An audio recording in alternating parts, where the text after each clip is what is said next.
Cardiovascular diseases. ठीक है, so cardiovascular diseases के एग्जांपल्स बता सकते हो? एग्जांपल्स ऑफ कार्डियोवैस्कुलर डिसीजेस कौन से cardiovascular diseases? Tachycardia, bradycardia, sorry, arrhythmia, coronary thrombosis, okay, atherosclerosis, myocardial ischemia, myocardial infarction, arteriosclerosis, hypertension. ठीक है। तो देखिए कार्डियोवैस्कुलर डिसीज में मेनली जो डिसीज है उसमें hypertension, then angina pectoris, then myocardial infarction, then cardiac arrhythmia, congestive heart failure. ठीक है, तो ये मेन डिसीज है। बाकी जो आपने टैचिकार्डिया ब्राडिकार्डिया बताया है वो तो अरिथमिया में आ जाएगा। ठीक है, अथेरोस्क्लेरोसिस वगैरह जो है, तो atherosclerosis leads to cardiovascular diseases. Atherosclerosis ये ब्लड डिसऑर्डर है। ठीक है, इट इज मतलब कार्डियोवैस्कुलर है, वो ब्लड वेसल्स में डिपॉजिट होता है ब्लड, बट उसको हाइपरलिपिडेमिया है वो, दैट इज हाइपरलिपिडेमिया। हाइपरलिपिडेमिया की वजह से अथेरोस्क्लेरोसिस होता है, और अथेरोस्क्लेरोसिस की वजह से कार्डियक डिसीजेस होते हैं। Atherosclerosis is aetiology for the cardiovascular diseases. ठीक है, ओके। तो यहां पे सो लेट्स रीड रीड करते हैं। Cardiovascular diseases are a group of disorders of the heart and blood vessels. So hypertension, so बताइए कि नॉर्मल ब्लड प्रेशर कितना होता है? What is the normal BP? 120 by 80 mmHg. Yes, and what is 120? कौन सा, क्या बोलते हैं उसको 120? कौन सा BP? Systolic blood yes, it pressure. Is systolic blood pressure. And 80 is Diastolic. Diastolic. yes diastolic, 80 is diastolic blood pressure. Now what is hypertension? What is hypertension? Hypertension means high blood pressure, which is a chronic medical condition in which the blood pressure in the arteries is elevated. That is 140 by 90 mmHg.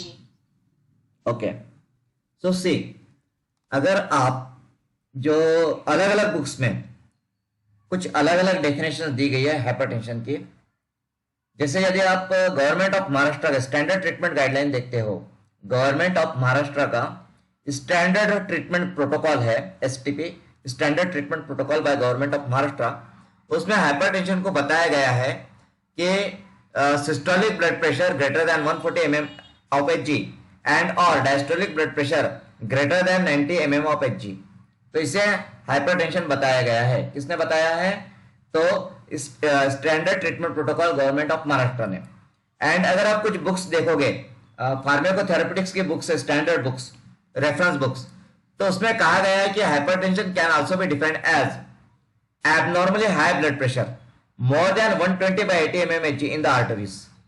ठीक है, तो ये भी एक definition है। तो यहां पे एक तो आएगा 140 by 90 या मोर देन 120 by 80। अब आपको ऑप्शन जो आएंगे हाइपरटेंशन के लिए, अब वो ऑप्शन किस तरह से आते हैं उस पर डिपेंड करता है। ठीक है, अगर आपके ऑप्शंस में 140 mmHg एंड 90 mmHg ये भी है, और ये दोनों भी है 120 by 80 mmHg ये भी है, तो उसमें करेक्ट आंसर क्या होगा? ठीक है, अगर आप 140 by 90. यस 140 by 90, ठीक है, ग्रेटर देन, तो हमको इसको कंसिडर करना पड़ेगा। ओके, ठीक है। नाउ हाइपरटेंशन के टाइप्स बताइए मुझे, types of hypertension. What are the types of hypertension? Pre-hypertension, hypertension, उसकी स्टेज 1, स्टेज 2 और हाइपरटेंसिव क्राइसिस भी होते हैं। ओके, ठीक है। इसके अलावा जो बेसिक इटियोलॉजी है, एज पर इटियोलॉजी, तो एज पर इटियोलॉजी आप कैसे क्लासिफाई करोगे हाइपरटेंशन को? एज पर इटियोलॉजी, इटियोलॉजी पता है सबको? What does it mean? Aetiology का मतलब क्या है?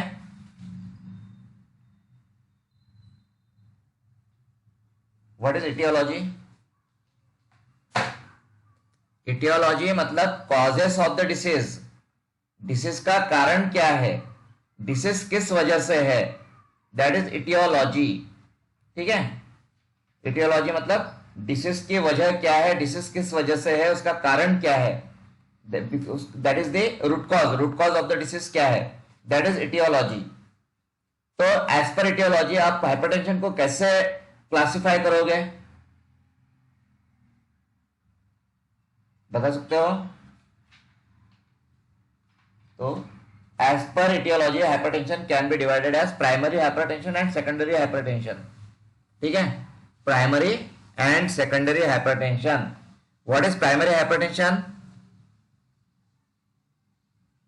प्राइमरी हाइपरटेंशन क्या होता है? तो जिसका हमें कॉज पता नहीं है, जिसकी इटियोलॉजी पता नहीं है, मतलब हाइपरटेंशन क्यों है, जब ये पता नहीं होता है, उसका रीजन पता नहीं होता है, उसका कॉज पता नहीं होता है, तो that is the primary hypertension. और जब हमें कॉज या कारण पता होता है कि हाइपरटेंशन क्यों है, तो दैट इज सेकेंडरी हाइपरटेंशन। तो mostly primary hypertension is prevalent, मतलब प्राइमरी हाइपरटेंशन ही 90 to 95% केसेस में होता है। जो सेकेंडरी हाइपरटेंशन है वो 5 to 10% केसेस में होता है। सेकेंडरी हाइपरटेंशन जैसे अगर किसी का किडनी फेल हो जाता है, किडनी फेल्योर या हार्ट में प्रॉब्लम आता है, तो सेकेंडरी हाइपरटेंशन हो सकता है। और प्राइमरी हाइपरटेंशन में तो कारण पता ही नहीं होता है। ठीक है, ओके। नाउ हाइपरटेंशन के ये क्या है symptoms, what are the symptoms of hypertension? Hypertension BP बढ़ने के सिम्टम्स क्या है, बता सकते हो? हाइपरटेंशन के सिम्टम्स तो देखिए, normally normally hypertension is asymptomatic, it is often asymptomatic, that is silent killer. Hypertension is often asymptomatic, that is silent killer. मतलब जनरली जब तक सीरियस कंडीशन नहीं आ जाती है, सीरियस कंडीशन नहीं आ जाती है, तब तक हाइपरटेंशन के कोई सिम्टम्स दिखाई नहीं देते हैं, उसके कोई सिम्टम्स होते ही नहीं है। ठीक है, लेकिन जब कोई सीरियस कंडीशन मतलब हार्ट अटैक होता है, या किसी को सीजर्स आ जाते हैं, चक्कर आना, या किसी को बहुत ज्यादा पसीना आ जाता है, या हेडेक होता है, सीवियर हेडेक होता है, ठीक है, तब पता चलता है कि हाइपरटेंशन है। ओके, तो नॉर्मली तो हाइपरटेंशन असिम्टोमेटिक होता है। ठीक है, now non pharmacological management of hypertension and pharmacological management, non pharmacological and pharmacological management. So non pharmacological management का मतलब क्या हुआ?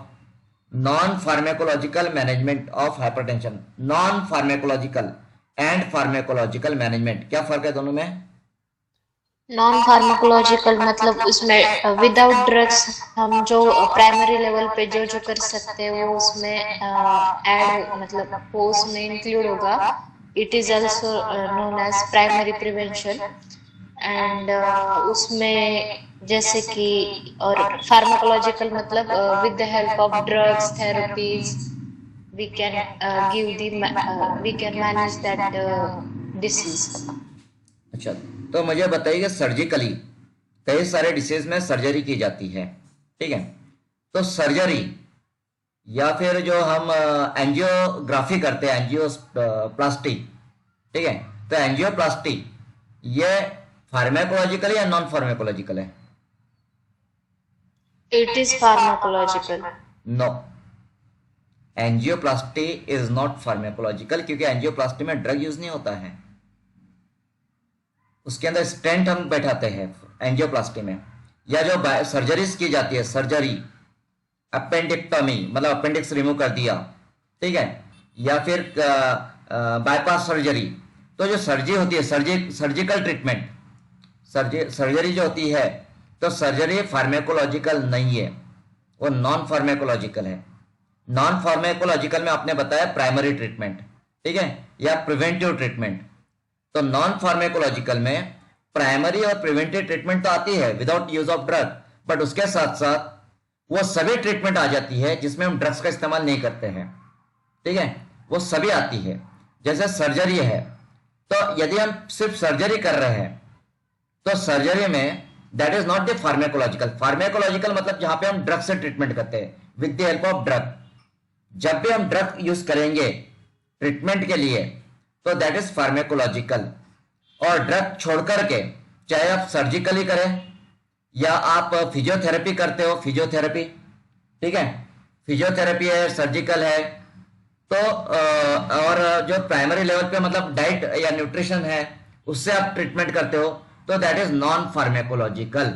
ठीक है, तो नॉन फार्मेकोलॉजिकल में प्राइमरी लेवल की आती है, उसके साथ में सर्जरी भी आती है, मतलब विदाउट यूजिंग ड्रग।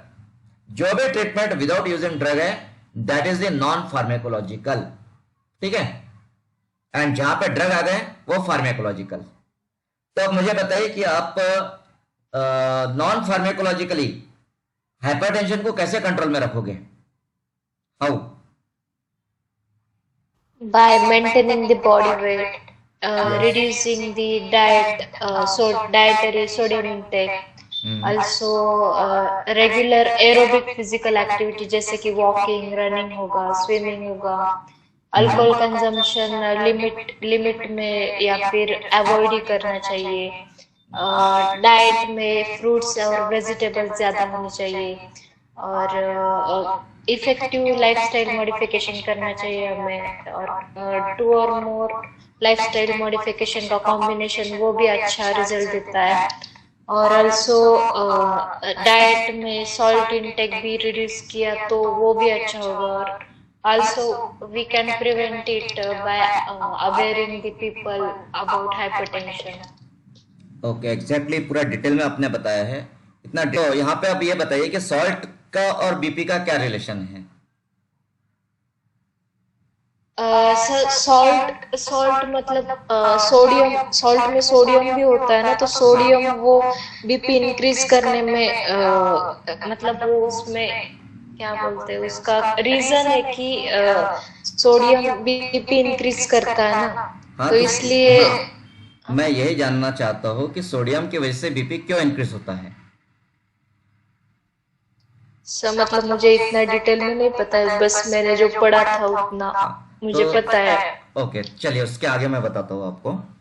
तो सोडियम की वजह से बीपी क्यों बढ़ता है या फिर सॉल्ट कम क्यों होना चाहिए खाने में? जिसका भी बीपी है या बीपी को कंट्रोल करने के लिए पहली स्टेप, सबसे पहली स्टेप है, बीपी अगर बॉर्डर लाइन पे है, बॉर्डर लाइन पे बीपी है और अगर आपको कंट्रोल करना है बीपी को, तो सबसे पहला काम कीजिए कि अपने खाने में सॉल्ट को, सोडियम को कम कर दीजिए। अभी देखिए सोडियम का इफेक्ट कैसे होता है। सोडियम जो है, जब सोडियम रिएब्जॉर्ब होता है, सोडियम जो है ये नेफ्रॉन में से, किडनी में से रिएब्जॉर्ब हो जाता है। ठीक है, और जब भी सोडियम रिएब्सॉर्ब होगा नेफ्रॉन में से, ठीक है, आपको रिएब्सॉर्प्शन पता होगा नेफ्रॉन में से, यूरिन फॉर्मेशन के 3 स्टेप्स है, glomerular filtration, then tubular reabsorption and secretion. ठीक है, तो जब रिएब्सॉर्प्शन होगा सोडियम का यूरिन में से नेफ्रॉन में, ठीक है, नेफ्रॉन में सोडियम का जब रिएब्सॉर्प्शन होगा यूरिन में से, तो सोडियम के साथ साथ वाटर भी रिएब्सॉर्ब होता है, सोडियम के साथ साथ वाटर भी रिएब्सॉर्ब हो जाता है। जितना ज्यादा सोडियम रिएब्सॉर्ब होगा उतना ही ज्यादा वाटर भी रिएब्सॉर्ब होगा। और यदि यूरिन में से वाटर का रिएब्सॉर्प्शन बढ़ जाता है तो ब्लड का वॉल्यूम बढ़ेगा। ठीक है, ब्लड वॉल्यूम बढ़ जाएगा, और यदि ब्लड वॉल्यूम बढ़ता है तो फिर हार्ट को पंपिंग ज्यादा करना पड़ेगा, और यदि हार्ट को पंपिंग ज्यादा करना पड़ा तो ब्लड प्रेशर इंक्रीज होगा। ठीक है, तो इस तरीके से सोडियम की वजह से, सोडियम अगर ज्यादा है यूरिन में मतलब ब्लड में, तो वो नेफ्रॉन में जाएगा, नेफ्रॉन से रिएब्सॉर्ब होगा तो उसके साथ में वाटर भी रिएब्सॉर्ब हो जाएगा। उसकी वजह से वॉल्यूम जो है, टोटल वॉल्यूम बॉडी में वाटर का, मतलब ब्लड वॉल्यूम बढ़ जाएगा, और ब्लड वॉल्यूम बढ़ता है तो हार्ट को ज्यादा पंपिंग करना पड़ेगा, और ज्यादा पंपिंग करना पड़ेगा तो ब्लड प्रेशर बढ़ जाएगा। ठीक है, तो ये रीजन है। तो अगर सोडियम कम रहेगा तो वाटर का रिएब्सॉर्प्शन भी कम होगा, ठीक है, और ब्लड वॉल्यूम बढ़ेगा नहीं। तो इसलिए सॉल्ट मतलब सोडियम जो है वो कम होना चाहिए डाइट में। सेकंड थिंग कि हाइपरटेंशन में फर्स्ट लाइन ट्रीटमेंट में डाययूरेटिक्स आते हैं, डाययूरेटिक्स आती है first line treatment of hypertension.